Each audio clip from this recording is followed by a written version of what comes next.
Les loyers explosent en Belgique. À Bruxelles, certains parlent de plus de 40% en 5 ans. D'un côté, les locataires étouffent, ils ne savent plus payer leur loyer. Mais de l'autre côté, les propriétaires, eux, disent ne plus pouvoir atteindre des bons rendements ou avoir des difficultés à avoir l'accès à l'achat. À l'heure actuelle, tout le monde se demande mais pourquoi est-ce que les loyers augmentent et qui est vraiment le responsable? J'ai investigué et aujourd'hui, j'aimerais vous donner la réponse avec des chiffres concrets. Je veux accuser personne, mais j'aimerais vous partager ce qui se passe réellement sur le marché. Le premier chiffre que j'aimerais te partager, c'est que depuis 2019, la moyenne des loyers en Belgique a vu une augmentation de plus ou moins 25%.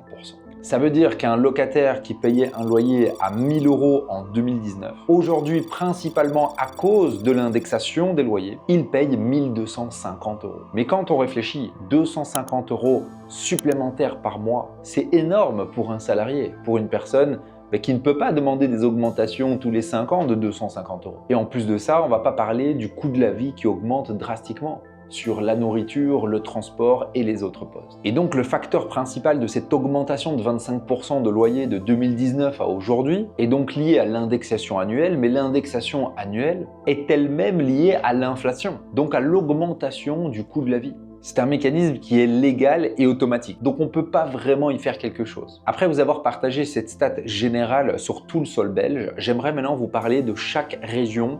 Qu'est-ce qu'il en est des augmentations de loyer? En Wallonie, le loyer moyen est de 879 €. Et les dernières années, en Wallonie, on a vu des augmentations du prix du loyer qui a largement augmenté et c'est les plus grosses augmentations par rapport à les deux autres régions belges. Pourquoi? Parce que après Covid, les personnes habitant à Bruxelles et des grandes villes ont voulu tout simplement sortir un petit peu et aller du coup habiter ailleurs. Et du coup, comme il y a plus de personnes qui ont été sur un nouveau marché, la demande et l'offre a été bousculée et du coup les prix ont augmenté. À Bruxelles, on est sur un loyer moyen de 1 348 € tous les mois. Et en Flandre, on est aux alentours d'une moyenne de 900 € de loyer mensuel. J'aimerais vous partager maintenant une comparaison avec quelques autres pays européens. Comment est-ce que ça se passe chez eux? Parce que effectivement, chez nous, on voit une belle hausse, on voit un 25% d'augmentation en moyenne et générale sur tout le sol belge. Mais est-ce que la France, l'Allemagne et les Pays-Bas, par exemple, ont un mouvement similaire? En France, sur la même période, on a un peu moins de 10%. Donc non, la Belgique a eu une augmentation de loyer bien plus grande que la France. Si on compare avec l'Allemagne, l'Allemagne a eu plus ou moins 12% d'augmentation des prix des loyers sur la même période. Donc en Belgique, on est encore largement au-dessus. Et en ce qui concerne les Pays-Bas, ils ont vu une augmentation de leur loyer entre 17 et 18%. Donc là, c'est une belle augmentation aussi, mais nous sommes clairement un des pays européens qui a vu le plus d'augmentation de loyer ces 5 dernières années. Revenons maintenant sur Bruxelles et quelques statistiques plus précises. Aujourd'hui, à Bruxelles, un appartement, une chambre, c'est extrêmement rare de venir trouver quelque chose à moins de 1 000 €. On voit un phénomène à Bruxelles qui est que le ménage seul est progressivement exclu du marché. Donc ça veut dire une personne qui veut habiter seule a de plus en plus de difficultés à se loger dans un bien immobilier. C'est d'ailleurs pour ça que je suis un très grand fan de la colocation et que tous les membres de la communauté TEG font des colocations, surtout sur des localisations comme Bruxelles. Pourquoi? Parce que la personne qui est seule va avoir un pouvoir d'achat plus aligné vers une colocation que vers un appartement, une chambre. Car les datas nous disent qu'à Bruxelles, il est de plus en plus compliqué d'avoir un logement seul pour un ménage de moins de 1 000 €.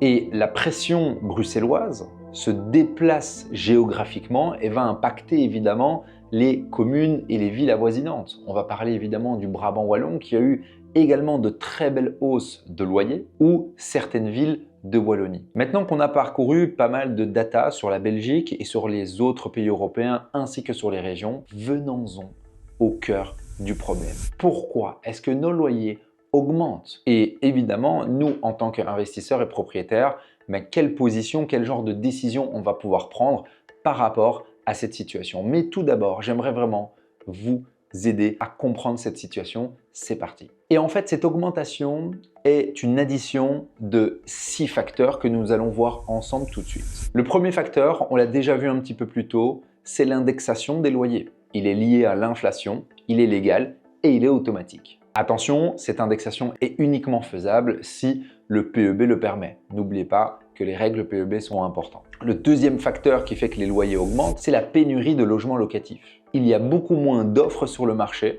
que de demandes. Il y a beaucoup de personnes qui veulent se loger, mais il n'y a pas beaucoup de biens qui sont disponibles. Une statistique est sortie que sur un logement qui est disponible à la location, il y a plus de 30 à 40 candidats. Et si vous me suivez depuis un petit moment, vous savez que j'ai une agence Century 21 et je peux le voir. À chaque fois qu'un bien rentre en location, notre boîte email est littéralement ensevelie des demandes. Nous ne devons jamais courir à trouver quelqu'un. Le travail que fait un agent immobilier à ce moment-là, c'est de filtrer le meilleur candidat.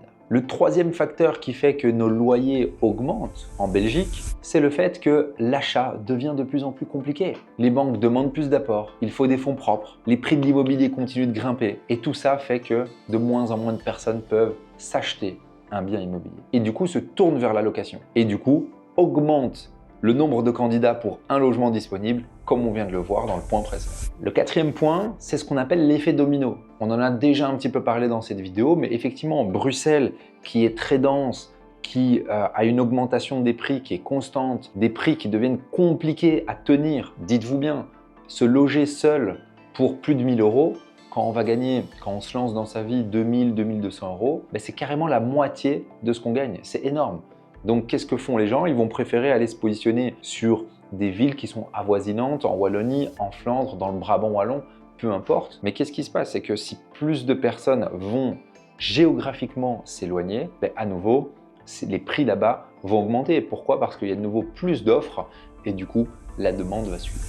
Le cinquième point, c'est les problématiques PEB que nous avons en Belgique. Sur le marché aujourd'hui, ou bien on va trouver des biens qui ne sont pas en ordre au niveau PEB et du coup dans lesquels on ne va pas être confortable, ou bien on va trouver des biens qui sont neufs ou extrêmement bien rénovés avec des PEB C, D, voire B ou encore A. Mais ces biens-là sur le marché, étant donné qu'on connaît les échéances qu'il va avoir et que nous avons déjà sur le PEB avec les nouvelles réglementations, ben en fait, les propriétaires de ces biens-là qui sont extrêmement bien lotis au niveau énergétique, ils viennent augmenter leur prix. Parce qu'ils savent que c'est important pour le Belge, parce qu'il fait souvent très froid chez nous, d'être confortable dans son logement et surtout de ne pas avoir des factures de gaz et d'électricité qui vont être énormes. En résumé, l'offre de logement bien rénové avec une amélioration du PEB devient très chère. Et le sixième point, et ça, je le vois moi en tant qu'investisseur quand j'achète des bâtiments ou que je veux découper des bâtiments, c'est que le système urbanistique en Belgique est extrêmement complexe. J'en parlais dernièrement, j'étais à Cape Town et j'en parlais avec des agents immobiliers et des investisseurs de Cape Town et c'est vrai que les règles là-bas sont beaucoup plus laxistes. Alors, tu vas me dire oui, ok, on est en Afrique du Sud, on est à l'autre bout du monde, c'est l'Afrique, etc. Il y a même des endroits en Europe, comme par exemple la France, où l'urbanisme est beaucoup moins compliqué que la Belgique. Donc ça a des avantages, parce que l'avantage d'avoir un système urbanistique complexe, ça veut dire qu'on ne peut pas faire n'importe quoi, on ne peut pas construire des gros immeubles du jour au lendemain, et du coup, le marché reste restreint. Qui dit un marché restreint dit un marché qui prend en valeur parce que tu ne peux pas construire plus que ce qu'il y a déjà. Ça veut dire quoi? Ça veut dire qu'en Belgique, les loyers augmentent parce qu'on ne peut pas créer plus de logements, parce que le système urbanistique est compliqué et lent. Et en tant qu'investisseur, pour nous, on va même plus sur des projets où on veut augmenter le nombre de logements. D'ailleurs, dernièrement, je me suis penché sur les règles urbanistiques pour faire des découpes, etc. parce que c'est des choses qui m'intéressent, mais c'est extrêmement compliqué. Il faut des mètres carrés spécifiques, il faut de la luminosité, il faut de la hauteur sur plafond, il faut contacter la commune parce que chaque commune peut avoir des règles différentes. C'est complexe. Et quand c'est complexe, en fait, on n'a pas envie de faire. Et si on n'a pas envie d'augmenter le nombre de logements, ce qui se passe, c'est que les loyers vont augmenter parce qu'il n'y a pas d'autres offres sur le marché. Encore une fois, un logement, 30 à 40 candidats. Retenez cette statistique. Alors, comment remédier à cette situation en tant que locataire? Je ne vais pas vous mentir, moi je suis locataire là encore où j'habite aujourd'hui. La première chose, c'est comprendre l'indexation. C'est vous assurer que votre bien peut être indexé. Parce qu'il se peut que dans certaines situations, votre bien finalement ne peut pas être indexé. Et du coup, vous êtes en position de force sur votre bailleur. Ce que je vous invite à faire, c'est vous positionner sur des villes qui sont très bien desservies en transport en commun parce que vous allez pouvoir souvent avoir des différences de 200 à 300 € moins chères dans des villes qui sont plus loin, mais qui vous permettent finalement de rejoindre votre lieu de travail sur le même temps que si vous auriez été plus proche. Et du coup, on arrive à se loger moins cher et ne pas subir finalement cette augmentation de loyer. Et puis évidemment, ce que je vous envisage de faire, c'est acheter parce que j'ai fait pas mal de calculs et d'ailleurs, je pense que je vais en faire une vidéo prochainement sur la chaîne ou je vous invite à regarder sur la chaîne parce qu'elle est peut-être déjà faite, qui explique la différence chiffrée entre être locataire et être propriétaire pour que vous puissiez comprendre de manière chiffrée est-ce que c'est intéressant d'être propriétaire ou est-ce que c'est plus intéressant d'être locataire? Mais ce que je vous dirais, c'est effectivement essayer de voir si vous pouvez être propriétaire parce qu'évidemment, là, vous allez rembourser du crédit pour vous. Vous allez vous enrichir chaque année parce que vous allez rembourser des capitaux et du coup, à un moment donné, vous aurez un bien qui est payé et vous payez pour vous et vous ne payez pas dans le vent. D'ailleurs, j'ai créé un guide qui te permet de voir si, avec ta situation, c'est mieux que tu restes locataire ou c'est mieux que tu achètes ou c'est mieux que tu investisses. Si tu ne sais pas encore quelle décision tu dois prendre ou quelle est la décision la plus intéressante de manière chiffrée, tu peux cliquer sur le premier lien qui se trouve en description. C'est complètement gratuit, je te mets à disposition un guide qui va te donner de la clarté là-dessus. Maintenant, je vais parler des investisseurs. Vous savez, sur cette chaîne, on parle d'investissement immobilier. Moi, je suis investisseur. Si vous regardez certainement cette vidéo, c'est que vous êtes intéressé à comprendre le marché de manière générale, mais surtout que vous voulez investir pour créer des revenus, créer de l'indépendance, créer de la liberté. Si c'est votre cas, restez bien là. Je vais vous expliquer comment est-ce que nous, investisseurs, on peut agir par rapport à cette situation d'augmentation de loyer. Nous, en tant que propriétaires,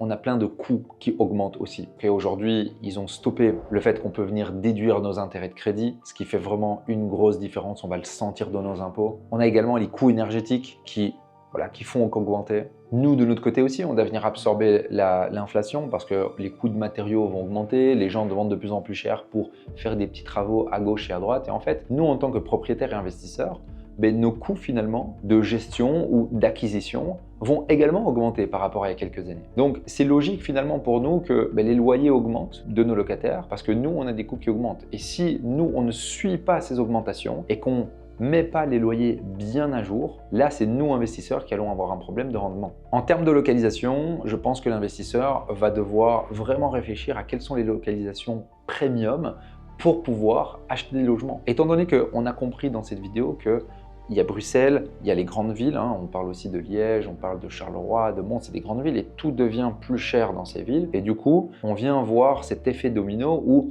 autour de ces grandes villes, tout devient plus cher aussi. Est-ce qu'il ne serait pas intéressant pour nous en tant qu'investisseurs de venir se positionner sur des villes qui sont un petit peu plus loin, mais qui sont bien desservies en transport en commun? Parce que comme on le voyait il y a un instant, peut-être qu'un locataire va payer 200-300 € en moins parce qu'il est un petit peu plus loin et qui prend le train pour venir au boulot. Mais pour nous, investisseurs, si on vient faire une acquisition qui est moins chère et qu'on a un locataire de qualité qui paye certes un petit peu moins cher, mais qui va venir rester à long terme, qui va bien entretenir le bien et puis qui nous permet quand même de garder un très bon rendement, et finalement, est-ce que ce ne serait pas une bonne opportunité? Alors moi, je vous avoue que j'aime beaucoup les grandes villes. Pourquoi? Parce que les grandes villes, ok, c'est dense, ok, c'est difficile au niveau des loyers, ok, c'est difficile de trouver des biens rentables, ok, c'est difficile de trouver des biens 20 à 50 000 € moins chers, mais quand on arrive à le faire, évidemment, on n'a jamais de problème locatif. Nous, sur la vingtaine d'unités que nous avons à Bruxelles, on n'a jamais eu de soucis. En tant qu'investisseur, il va falloir aussi anticiper tout ce qui se passe avec le PEB et venir faire de la rénovation qui vient améliorer notre PEB pour aller toucher les classes de PEB et être intact pour qu'on puisse faire les indexations de loyer, parce que si on ne peut pas faire les indexations de loyer, on ne va pas pouvoir suivre cette augmentation de loyer VS nos charges, nous, en tant que propriétaires et investisseurs qui augmentent. Aussi, un bien qui a un PEB qui est minimum D a une valeur immobilière qui est beaucoup plus importante. On a vu des datas dernièrement là-dessus. Un bien immobilier de la même superficie, la même typologie qui a un PEB qui est plutôt A, B, C ou D, VS un même bien immobilier qui a plutôt un E, un F ou même un G, en fait, il y a une différence entre 5 à 15% de valeur immobilière. Votre valeur immobilière, non seulement c'est quelque chose qui est important pour un jour une éventuelle revente, mais en plus de ça, quand on est investisseur et qu'on veut enchaîner, on utilise les disponibles qu'on a en garantie immobilière pour faire du levier pour acheter une autre acquisition. Et du coup, c'est très important d'avoir une expertise avec de belles valeurs. Et également, quand on est un investisseur et un propriétaire qui avons un bien avec un bon PEB, les locataires se battent vraiment pour venir. C'est vraiment confortable et en plus de ça, les notes de gaz et d'électricité sont beaucoup moins chères quand on loue ou quand on achète un bien qui a un PEB qui est convenable. Une dernière chose que j'aimerais partager pour les investisseurs, c'est que nous sommes les perles du marché immobilier belge. Et laissez-moi vous expliquer pourquoi. En Belgique, l'État ne construit pas suffisamment. L'État ne rénove pas suffisamment. L'État ne met pas suffisamment à disposition des logements qualitatifs pour le marché belge. Et donc, nous, investisseurs, si nous mettons à disposition des logements qualitatifs, des logements qui sont positionnés dans des localisations clés, des logements qui ont des modes d'exploitation qui vont avec la logique actuelle. C'est-à-dire que pour moi, aujourd'hui, comme je l'ai dit au début de cette vidéo, une personne qui est un ménage, qui veut habiter par exemple à Bruxelles, elle doit payer 1 000 € un logement, un petit appartement, une chambre. Mais qu'est-ce qu'on fait nous, investisseurs? C'est qu'on met à disposition des colocations qui vont par exemple à Bruxelles coûter entre 500 à 600 € la chambre, où tu as un beau logement qui est bien spacieux, où tu partages un univers avec d'autres personnes. Alors oui, il faut être OK sur la colocation. Mais nous, on vient apporter quelque chose au marché. Et pour moi, c'est très important que vous, en tant qu'investisseur et futur investisseur, vous comprenez qu'on est vraiment important pour notre marché et que c'est à nous de prendre des bonnes décisions pour les personnes qui doivent se loger. Parce qu'oubliez pas que l'immobilier, oui, c'est un business, oui, il y a des gens qui gagnent leur vie de cela, oui, il y a des gens qui deviennent indépendants financièrement de cela. Mais n'oubliez pas qu'on donne un logement à des personnes qui ont besoin de se loger, à des personnes qui travaillent, à des personnes qui ont des familles. Et nous, on a besoin de comprendre ce que veut le marché, comment fonctionne le marché. C'est pour ça que je fais cette vidéo, pour qu'on puisse donner au marché et à notre peuple des logements qualitatifs, des logements qui répondent à leurs besoins, à leurs demandes.